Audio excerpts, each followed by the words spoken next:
मैं इसकी 3-4 बड़ी खसूसियात समझता हूँ, और क्योंकि फजला तो यहाँ वो अपने दस्तार फजीलत मिलने वाली है, इसलिए मैं साथ कह दूँ।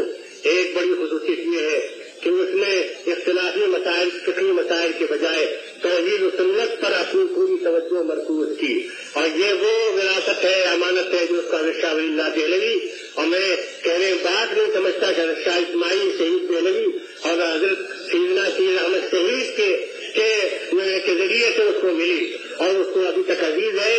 देवबंद की 4 खुसूसियात है, सुन लीजिए। एक तुझे कि अकीदे तौहीद में बिल्कुल बेमेल अकीदे तौहीद में, दूसरे इत्तिबाए सुन्नत में बिल्कुल खड़े, और तीसरे ताल्लुक अल्लाह से ताल्लुक अल्लाह की फिक्र करने वाले, और चौथे एलाए कलिमतुल्लाह के जज्बा रखने वाले। ये 4 अनासिर है। ये 4 अनासिर तो बनता है मुसलमान, मैं कहता हूँ 4 अनासिर है तो बनता है देवबंदी। एक अकीदे तौहीद जिसमें कोई शायबा शिर्क नहीं, साफ साफ सुन लीजिए, और हमारे फजला लाहिदिल पर लिख लें।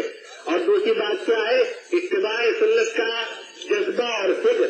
और तीसरी बात क्या है, ताल्लुक में अल्लाह की कोशिश, निस्बत में अल्लाह के जिक्र और हुजूरी हासिल हो, और आखिरत का ख्याल गालिब रहे, और ईमान और एहतिसाब का जज्बा कभी साथ न छोड़े, जो अमल हो रिज़ा इलाही के लिए हो। और चौथी चीज इलाए कलिमतुल्लाह का जज्बा, कि जिस शक्ल में भी हो हमें इलाए कलिमतुल्लाह की कोशिश करें। असल मिल जाए तो देवबंदी बनता है, और इनमें से कोई उनसुर अगर इसमें से कम हो जाए तो वो देवबंदियत नाकिस।